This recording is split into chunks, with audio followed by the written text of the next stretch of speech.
Assalamualaikum warahmatullahi wabarakatuh. Alhamdulillah, alhamdulillahilladzi arsala rasulahu bil huda waddinil haqq liyudhhirahu 'alad dini kulli wa kafa billahi syahida. Asyhadu an la ilaha illallah wa asyhadu anna muhammadar rasulullah la nabiyya ba'da amma ba'du. Yang saya hormati takmir masjid, namanya takmir masjid Muhammadiyah Gunung Sari Indah ya, Surabaya. Jamaah sholat subuh yang berbahagia, Bapak Ibu sekalian, mudah-mudahan subuh kita hari ini, qiyamul lail kita hari ini, mudah-mudahan akan memperlancar kegiatan kita hari ini. Amin, amin ya rabbal alamin. Alhamdulillah, puji syukur kita sampaikan kepada Allah Subhanahu wa Ta'ala melalui forum yang berbahagia ini, forum yang mulia ini, dan mudah-mudahan silaturahim yang nantinya akan membawa kita dipertemukan kembali oleh Allah Subhanahu wa Ta'ala di hari kiamat nanti, dikumpulkan dalam kumpulan-kumpulan orang dengan kategori soleh dan solihah. Salawat dan salam marilah kita sampaikan kepada Nabi Muhammad sallallahu alaihi wasallam, Nabi di mana beliau beserta keluarga-keluarga beliau, beserta sahabat-sahabat beliau telah memperjuangkan agama Islam, telah menumpah darahkan baik itu dirinya sendiri maupun keluarganya demi tegaknya dinul Islam. Dan saat ini alhamdulillah kita semuanya menjadi umat muslim yang insya Allah nanti akan bertemu dengan Nabi Muhammad SAW di surganya. Amin, amin ya rabbal alamin. Bapak Ibu sekalian, hadirin rahimakumullah. Jadi alhamdulillah pada pagi hari ini untuk yang pertama kali saya ya dengan nama Afan Alfian, sesuai yang saya tampilkan di sini, punya satu kesempatan untuk bersilaturahim dengan bapak-bapak dan ibu-ibu yang mudah-mudahan dengan silaturahim ini saya akhirnya tahu daerah Surabaya di sini, Pak. Saya beberapa kali lewat ya lewat saja karena saya punya pengalaman 8 tahun itu PP Surabaya Lamongan tiap hari. Tapi alhamdulillah diberikan kesempatan oleh Allah Subhanahu wa Ta'ala berada di lingkungan yang istimewa ini. Mudah-mudahan berkah untuk kita semua. Amin, amin ya rabbal alamin. Nanti kenalannya di belakang saja Pak ya, lebih enak ngobrolnya begitu ya. Untuk mengawali kuliah kita pada hari ini, alhamdulillah Allah Subhanahu wa Ta'ala telah memberikan kita sebuah amanah yang luar biasa. Dalam surat Al-Baqarah ayat 30 itu sudah jelas ya. A'udzubillahi minasyaitonirrajim. Bismillahirrahmanirrahim. Wa idz qala rabbuka lil malaikati inni ja'ilun fil ardi khalifah. Jelas. Jadi manusia sejak lahir itu sudah dipastikan akan menjadi khalifah. Khalifah itu adalah pemimpin. Entah itu nanti akan memimpin keluarganya, memimpin organisasinya, memimpin dirinya sendiri untuk menuju husnul khotimah. Nah, ini adalah manusia. Lalu ada lagi, dan tidak kami ciptakan jin dan manusia kecuali untuk beribadah. Lalu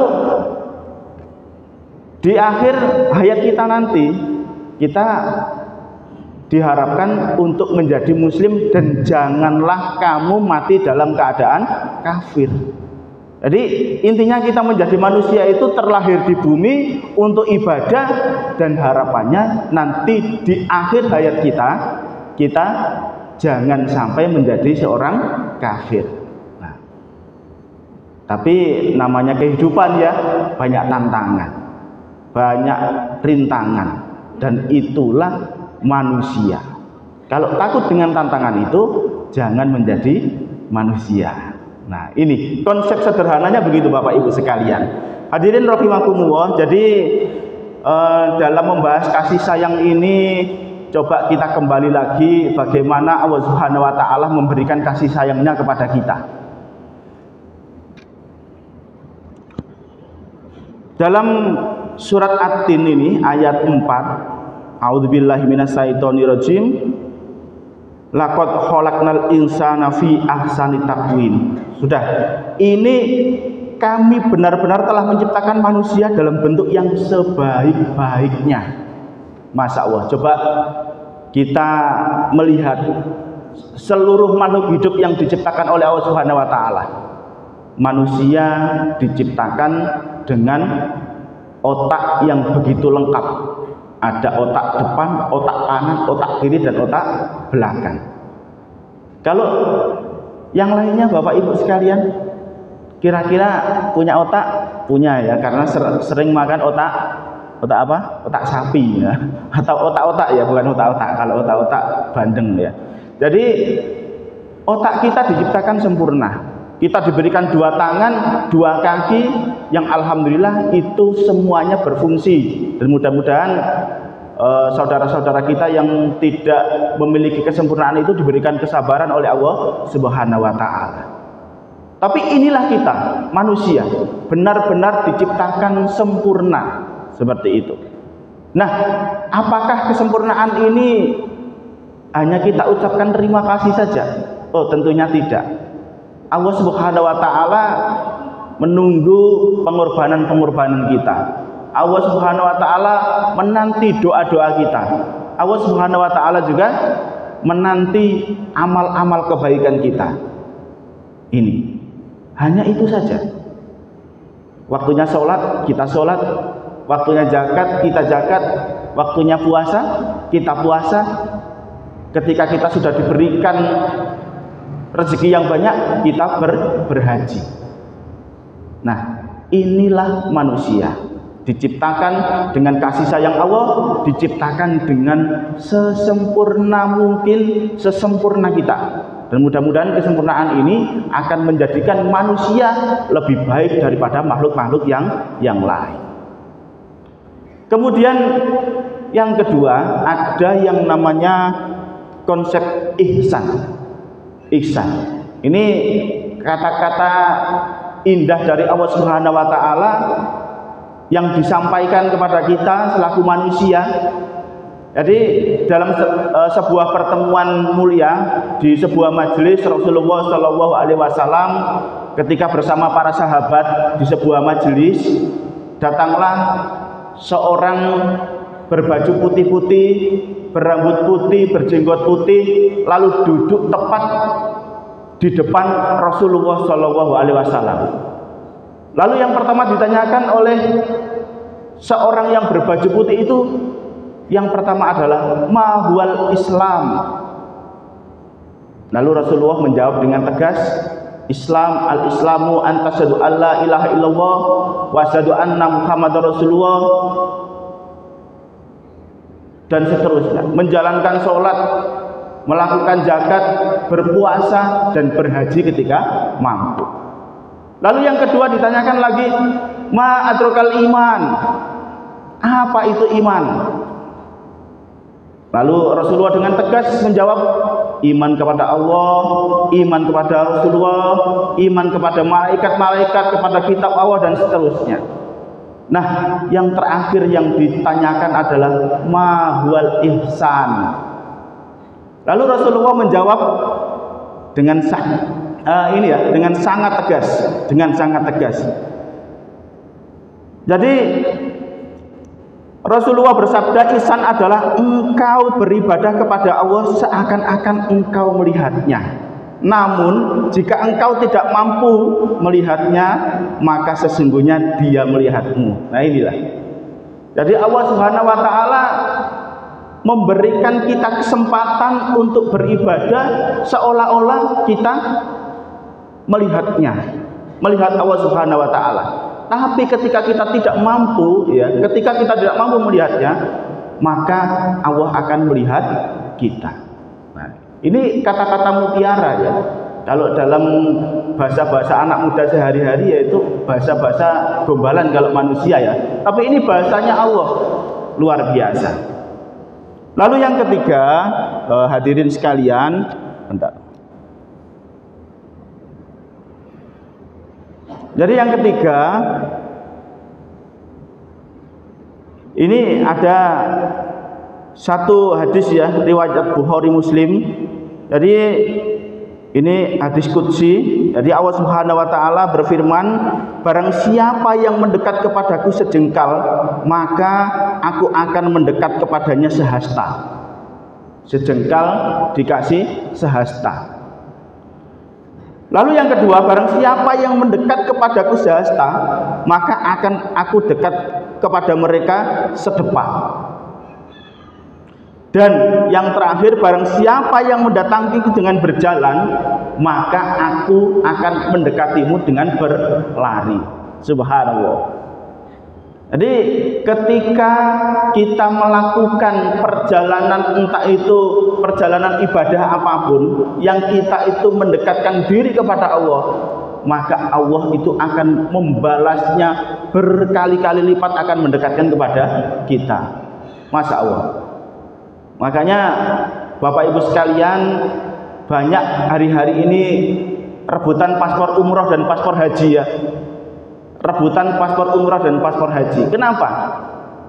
Karena siapapun yang mendekat, nah apalagi di sana adalah tempat-tempat diijabahnya doa.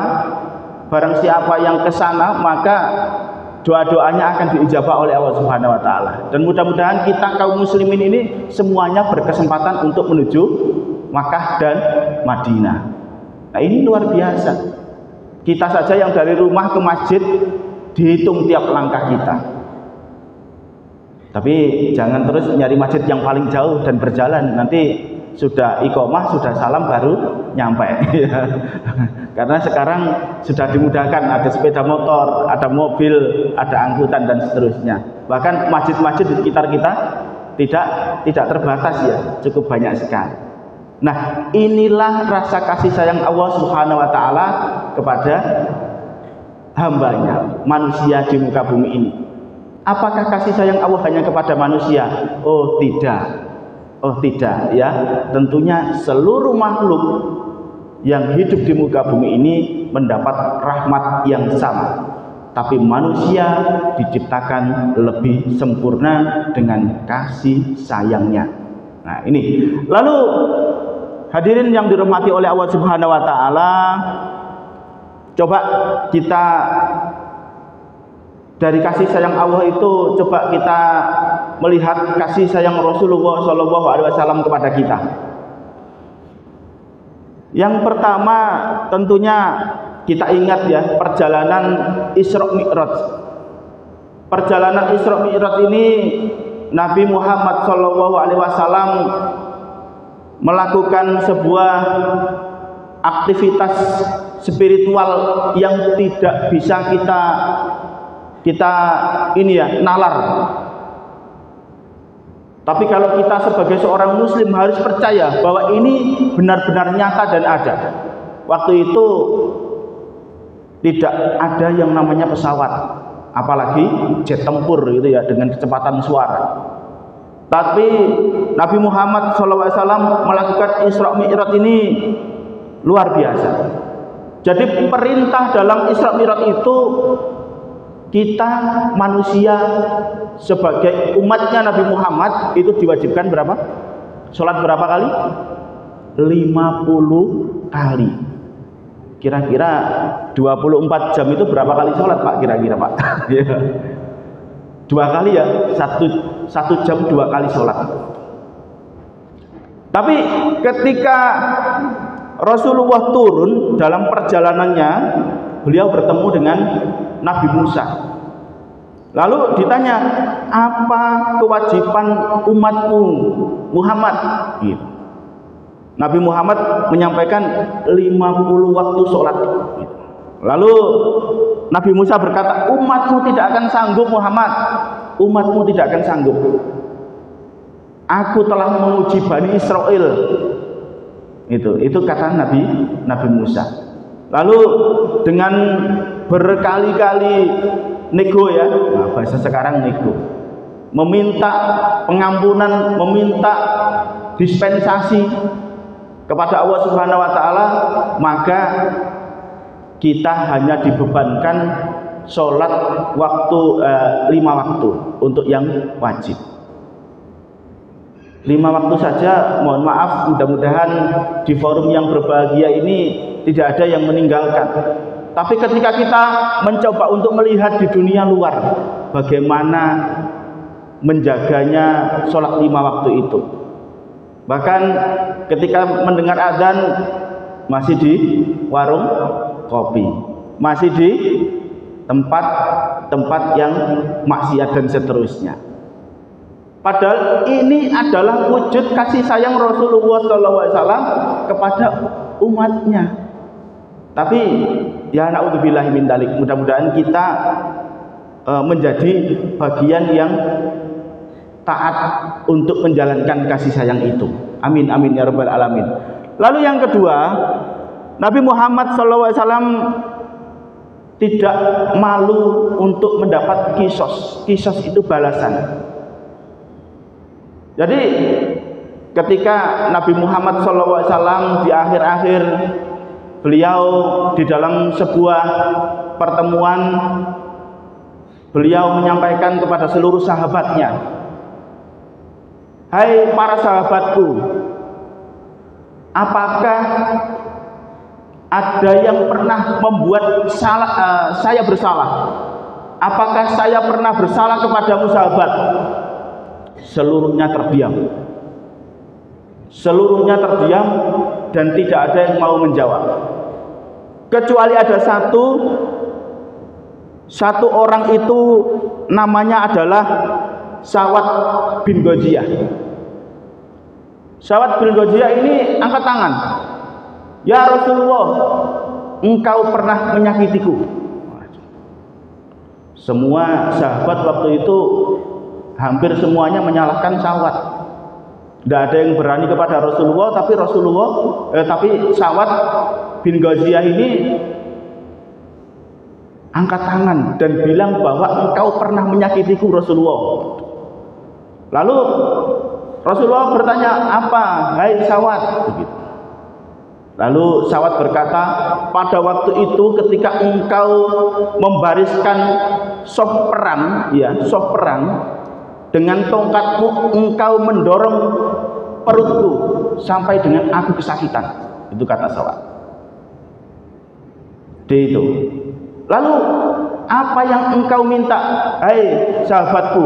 Dengan kata-kata kasih sayangnya Rasulullah menjawab seperti itu. Ditanyakanlah. Lalu Sa'ad ini minta, "Saya ingin memukulmu ya Rasulullah." Lalu silakan. Ada permintaan lagi, "Hai Sa'ad," kata Rasulullah, "dulu ketika engkau memukul perutku, aku sedang tidak menggunakan baju." Lalu Rasulullah melepas bajunya tapi tetap menutup auratnya. Kemudian Sa'ad dipersilahkan untuk memukulnya di bagian yang sama. Ternyata Sa'ad ini tidak memukul, tapi akhirnya merangkul Rasulullah SAW. Bapak Ibu sekalian yang saya hormati, ketika ada seorang pemimpin dengan kategori demikian, kira-kira masih ditemukan hari ini? Ada ya? Masih ada Pak, insya Allah masih ada. Tapi di mana-mana kita temukan seorang pemimpin yang berbuat salah, itu kadang-kadang malu meminta maaf. Tapi ini Rasulullah dengan keteguhan hatinya, kesabaran dan kasih sayang kepada umatnya waktu itu, beliau dengan tegas menjawab bahwa kisos itu silahkan dilakukan kepada saya. Nah, lalu Sa'ad melanjutkan, "Ya Rasulullah, kita akan melakukan beberapa kali perang. Saya hanya ingin merangkulmu. Bahkan saya ingin memiliki kedekatan denganmu ya Rasulullah. Kita akan berperang. Saya takut nanti suatu saat ketika perang saya akan gugur dan tidak lagi bertemu denganmu. Ternyata benar Sa'ad bin Ghaziyah ini syahid di perang Badar. Jadi mudah-mudahan kita semua diberikan rasa kepemimpinan seperti Rasulullah Shallallahu Alaihi Wasallam. Nah, kemudian Bapak Ibu sekalian ada lagi. Jadi ada doa-doa nabi-nabi kita itu ada punya banyak ini ya, ada beberapa yang memiliki doa yang mustajabah, doa yang pasti dikabulkan oleh Allah Subhanahu wa taala. Kalau kita melihat Nabi Musa ketika melarikan diri dari Fir'aun, sebenarnya tongkatnya itu hanya sebatas tongkat, tapi yang ijabah oleh Allah adalah doanya. Jadi Nabi Musa membelah lautan dan menenggelamkan Fir'aun, itu adalah doa yang paling dimustajabah oleh Allah Subhanahu wa taala. Lalu ketika kita lihat Nabi Ibrahim berdoa untuk keamanan dan ketauhidan keturunannya. Alhamdulillah sampai hari ini yang namanya Baitullah, Masjidil Haram itu masih menjadi masjid dengan jumlah jamaah terbanyak, dan di sisi kanan kirinya ada tempat-tempat yang dimustajabah oleh Allah Subhanahu wa taala. Lalu ada lagi Nabi Isa memohon ampunan untuk kaumnya waktu itu, dan akhirnya pengampunan itu ada istilah di agama-agama di luar kita sekalian. Jadi ini, tapi Nabi Muhammad SAW menyimpan doanya ini, doaku yang aku simpan adalah syafaat bagi umatku. Syafaat bagi umatku, dan syafaat itu akan didapat insya Allah oleh siapa saja dari umatku yang meninggal tanpa mempersekutukan Allah Subhanahu wa ta'ala. Jadi jangan disalahartikan ya, oh saya pasti akan dapat syafaat ini gitu ya, karena saya masuk dalam umatnya Nabi Muhammad. Di situ digarisbawahi bahwa barang siapa yang tidak mempersekutukan Allah, maka itu akan mendapat syafaatku, kata Nabi Muhammad Shallallahu Alaihi Wasallam. Nah, selanjutnya ketika 13 sampai 14 hari sebelum beliau meninggal, Rasulullah SAW berdoa kepada Allah Subhanahu wa taala. Ya Allah, umati. Kalau kita menyaksikan saudara-saudara kita ketika mau meninggal, kita kira-kira yang disiapkan apa Bapak Ibu sekalian? Yang punya harta berarti menyiapkan warisan gitu ya. Kalau yang mempunyai banyak aset berarti asetnya ini dikasihkan ke siapa. Tapi Rasulullah berbeda. Umatku. Jadi inilah bentuk kasih sayang Rasulullah Muhammad Shallallahu Alaihi Wasallam. Nah, apa yang kita berikan kepada Rasulullah sekarang? Itu ya, kita mengingat, kita berzikir, kita berkunjung ke Baitullah, kita meneladaninya, dan seterusnya. Itu adalah kewajiban kita membalas kasih sayang Nabi Muhammad Shallallahu Alaihi Wasallam. Ya, salah satunya adalah kita menjadi warga di sekitaran kita, menjadi warga yang selalu ingat kepada saudara-saudara kita. Nah, cerita kasih sayang ini ternyata cukup banyak Pak. Tidak hanya yang saya sampaikan di depan tadi. Rasulullah Muhammad SAW sangat banyak kisah-kisah seperti itu kepada anaknya Hasan dan Husain, kepada saudara non muslim waktu itu ya, saudara kafirnya yang melempari dia dengan kotoran, didoakan kebaikan Bapak, didoakan kebaikan Ibu. Jadi jangan kemudian ketika kita saat ini berada di sebuah masyarakat dan kita ketika tersakiti kemudian mendoakan yang jelek. Doakan kebaikan agar mereka kembali ke jalan yang diridhai oleh Allah Subhanahu wa taala. Nah, kasih sayang, oh maaf ya itu ada salah. Oh ya, sahabat Nabi. Jadi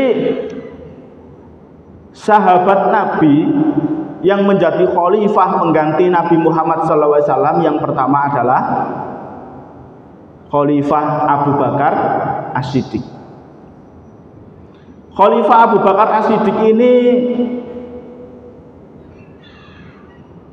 adalah orang yang cukup pintar dalam melakukan strategi-strategi.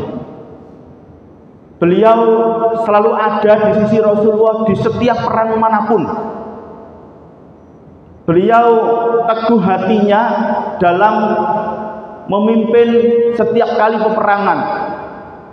Bahkan Rasulullah selama masih hidup sangat percaya dengan Abu Bakar As-Siddiq, makanya namanya As-Siddiq, dapat dipercaya. Nah, suatu hari Abu Bakar As-Siddiq ini melihat orang tua, seorang perempuan tua yang tidak memiliki keturunan hidup sendiri di rumahnya. Ketika beliau memimpin waktu itu menjadi khalifah, dia tidak segan untuk membantu orang perempuan itu, dan setiap malam seorang perempuan ini selalu merasa ada orang yang datang ke rumah. Ketika bangun tidur, rumah sudah dalam keadaan bersih. Bahkan Abu Bakar As-Siddiq ini memerahkan susu yang bisa diminum tiap pagi. Apakah pemimpin-pemimpin seperti ini yang kita rindukan hari-hari ini? Iya, jawabannya iya.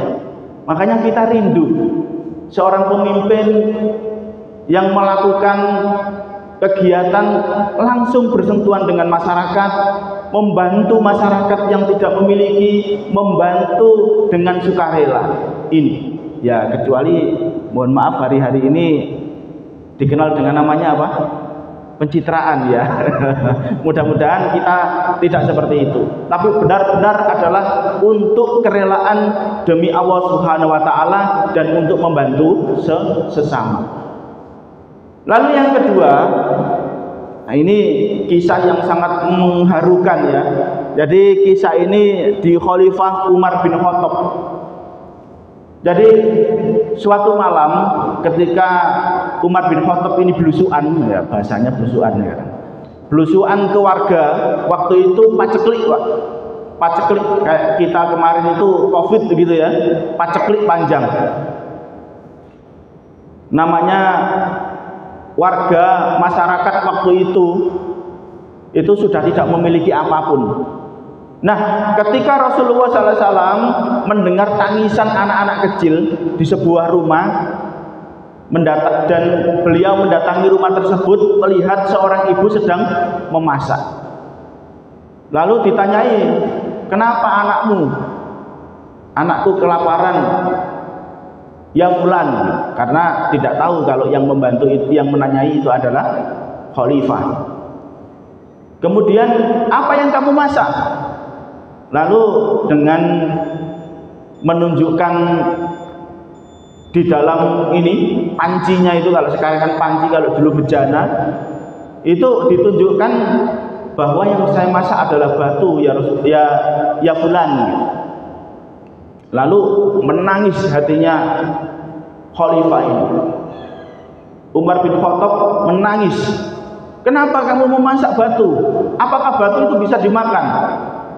Kata ibu itu menjawab, saya hanya ingin menghibur anak-anak saya sampai kemudian dia tertidur. Akhirnya Rasulullah bergegas kembali dan beliau kembali ke, kalau sekarang gitu, pusat logistik begitu ya, pusat logistiknya kepemimpinan waktu itu. Lalu kebetulan didampingi oleh sahabatnya. Lalu Umar bin Khattab ini memanggul atau gotong ya, bahasa Jawanya itu gotong gandum 1 karung, digotong sendiri.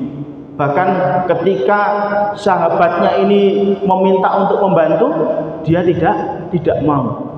Kalau saya nanti ditanya oleh Allah Subhanahu wa taala, apakah kamu mau menjawabnya? Kalau nanti saya dihukum Allah Subhanahu wa taala, apakah kamu mau hukuman itu untuk kamu?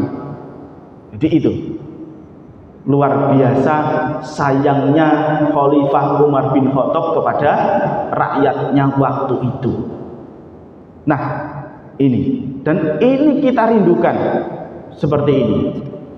Lalu kesini lagi Bapak Ibu sekalian, biar tidak terlalu panjang karena kalau diceritakan luar biasa. Subhanallah, banyak sekali cintanya Rasulullah, cintanya sahabat Rasulullah kepada umatnya saat itu. Lalu kita ke lebih dekat lagi, bagaimana Kiai Haji Ahmad Dahlan, mbah kita semua, itu mendirikan Muhammadiyah. Sebelum berdirinya Muhammadiyah, beliau mencari anak-anak terlantar, mencari masyarakat terlantar.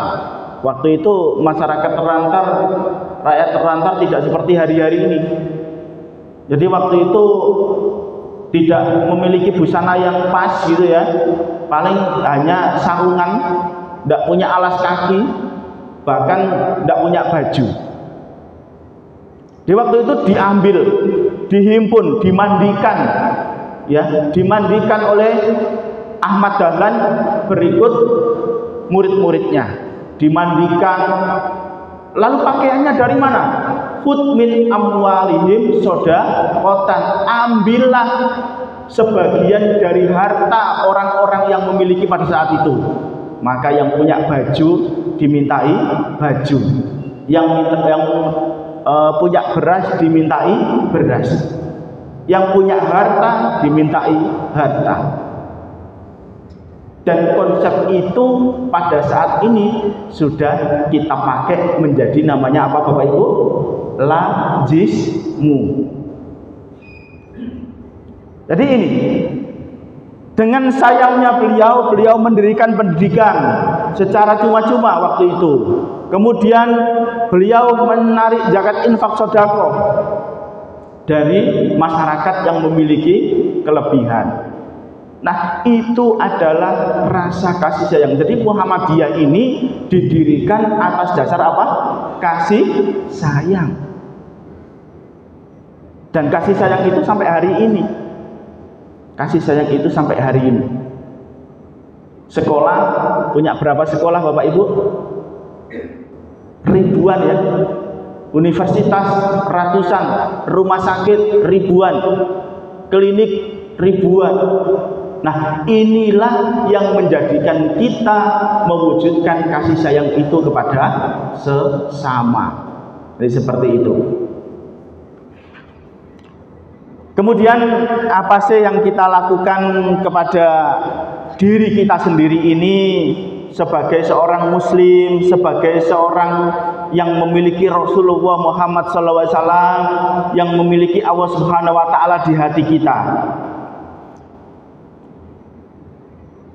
Jadi yang pertama Bapak Ibu sekalian, ini tidak banyak ya, hanya 4 saja. Yang pertama yaitu saling menghormati dan menghargai, serta meninggalkan ego pribadi. Bapak Ibu sekalian, salah satu potongan dari ayat An-Nisa ya, ayat 86 itu artinya begini Bapak Ibu sekalian, maka balaslah penghormatan itu dengan yang lebih baik daripadanya. Ya, lebih baik daripadanya, atau balaslah penghormatan itu minimal serupa. Nah, makanya ketika kita mendapat salam assalamualaikum, maka menjawabnya waalaikumsalam warahmatullahi wabarakatuh. Kita kasih lebih. Jangan kumlam gitu ya. Dilengkapi, karena itu adalah doa. Kita doakan satu orang, maka orang itu wajib mendoakan kita lebih atau paling tidak sama. Nah, ini ada perintahnya, ada anjurannya. Ketika saudara kita sedang masak dan baunya Bu itu sampai ke tetangga kita, maka kita punya kewajiban untuk mencicipi gitu ya, memberikan apa yang kita masak. Ya mungkin sekarang baunya sudah bercampur ya, dengan bau polusi, dengan bau-bau yang lain begitu. Tapi alangkah baiknya hal itu masih terjadi. Kalau di Surabaya gitu masih ada ya begitu ya, masih ya. Kalau saya dari Lamongan mungkin juga masih banyak, karena Lamongan masih banyak desanya ya, banyak desanya. Dan kerukunan itu yang harus kita jaga dan kita lakukan. Kalau semua orang memberikan ini, nah dikasih uang 1.000 karena butuh, besoknya ngasih 2.000, besoknya ngasih 4.000 dan seterusnya.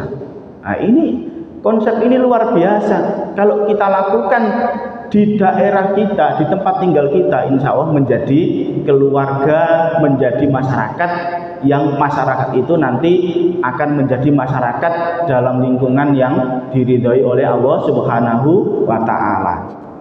Lalu yang kedua, Bapak Ibu sekalian, kita harus gotong royong.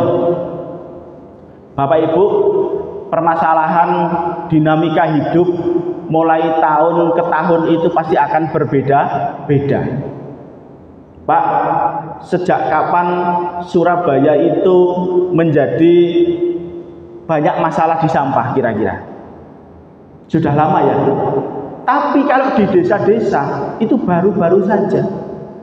Karena apa? Semakin banyak konsumtif dan semakin banyak orang-orang yang membuang sampah yang tidak tepat. Itu. Jadi banjir yang terjadi di mana-mana salah satu penyebabnya adalah sampah, dan itu tidak terjadi pada masa Rasulullah, tapi terjadi masa ini. Makanya gotong royong ini harus kita lakukan. Nah, berlandaskan apa? Berlandaskan ihsan, Bapak Ibu sekalian. Jadi ya contoh kecil saja ya. Ketika kita dilihat orang, kita membuang sampah di tempatnya. Tapi kalau tidak ada orang, kulit kacang tok kok saleno nanggone pinggire. Nah, mudah-mudahan hal seperti ini, gotong royong yang berlandaskan ihsan ini, tidak hanya Allah yang tahu, tidak hanya orang lain yang tahu, tapi kita batasi diri kita sendiri, sehingga gotong royong ini menjadi gotong royong yang saling percaya mempercayai. Jadi seperti itu. Wala ta'awanu alal birri wa taqwa wala ta'awanu alal ismi wal udwan. Jadi ayo tolong menolong dalam kebaikan dan jangan tolong menolong dalam kemungkaran atau ketidakbaikan ini. Kemudian yang ketiga, nah ini, kita hidup bermasyarakat itu membiasakan untuk infak untuk kepentingan bersama. Jadi ada yang namanya zakat, ada yang namanya infak, ada yang namanya sedekah. Kalau zakat ada hitungannya Bapak Ibu sekalian. Tapi kalau infak dan sedekah ini sesuai dengan kebiasaan kita. Kalau kita sudah biasa berinfak, kita sudah biasa bersedekah, sekarang sedekah 1.000, besok 2.000, besok 3.000. Karena apa? Manusia itu keinginannya lebih baik daripada hari kemarin. Nah ini Al-Munafikun ayat 10 itu dan belanjakan sebagian dari apa yang telah kami berikan kepadamu sebelum datang kematian. Kemudian Allah berkata,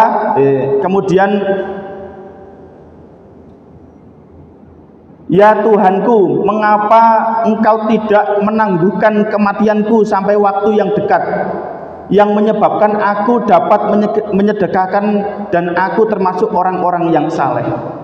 Jadi sedekah itu ada, tidak hanya kewajiban zakat. Kalau hanya kewajiban zakat 2,5% dari harta kita, 1 juta itu hanya 25.000. Kira-kira kalau urunan bikin masjid semewah ini 25.000, kira-kira dapat apa Bapak Ibu? Dapat apa? Dapat keset ya yang di depan.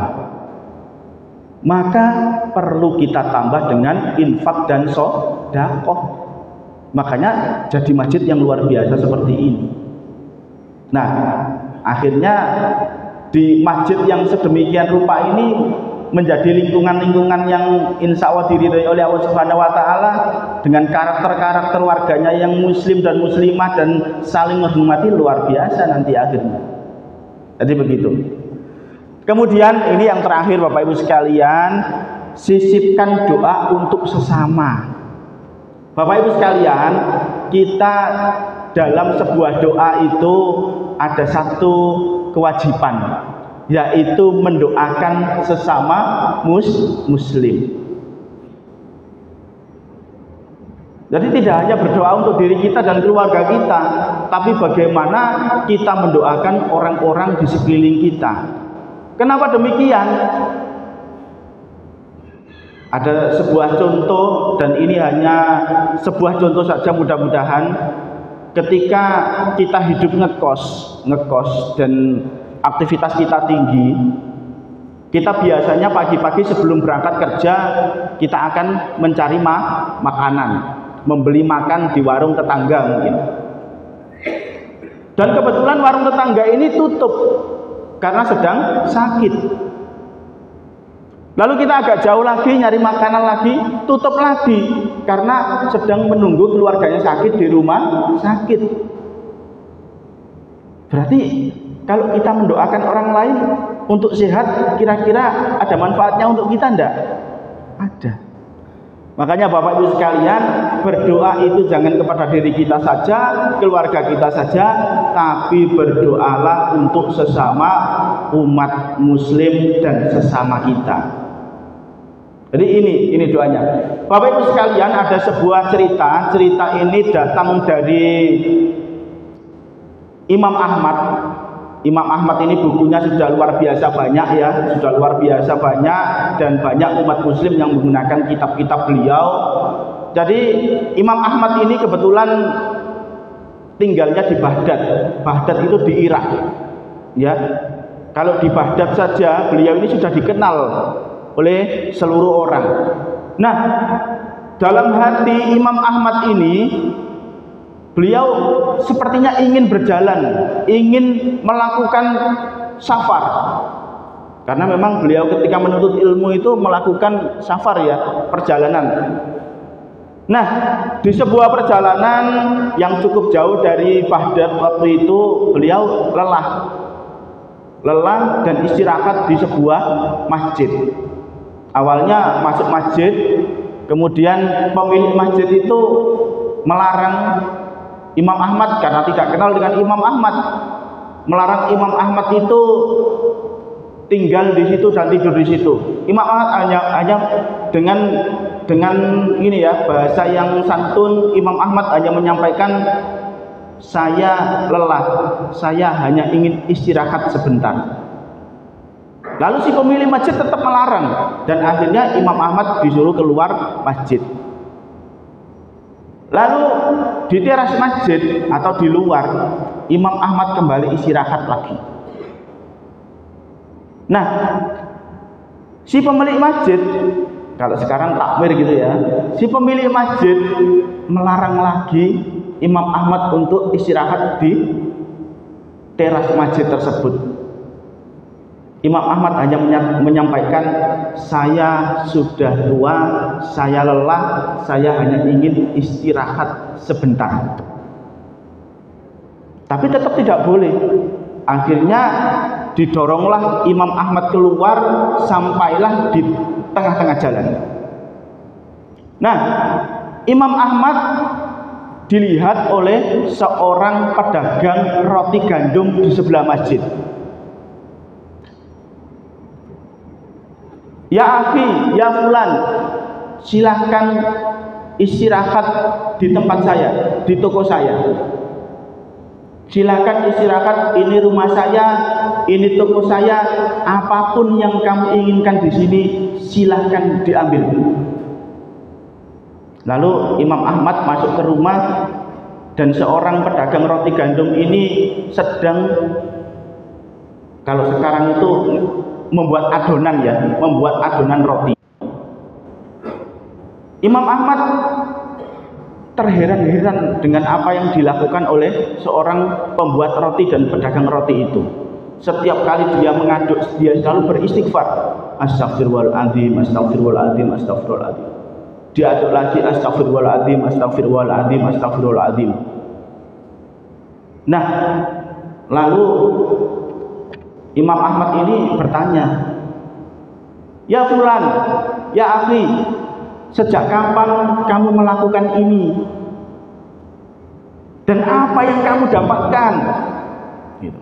Dan apa yang kamu dapatkan?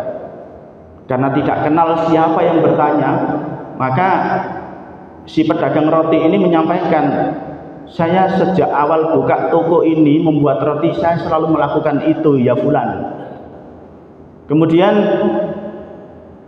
ini dia menjawab, semua yang saya minta sudah diberikan oleh Allah Subhanahu wa taala. Tinggal satu saja yang belum diberikan oleh Allah Subhanahu wa taala. Saya ingin bertemu dengan Imam Ahmad. Lalu Imam Ahmad menangis di situ dan merangkul si pedagang roti, lalu menyampaikan bahwa dia adalah Imam Ahmad.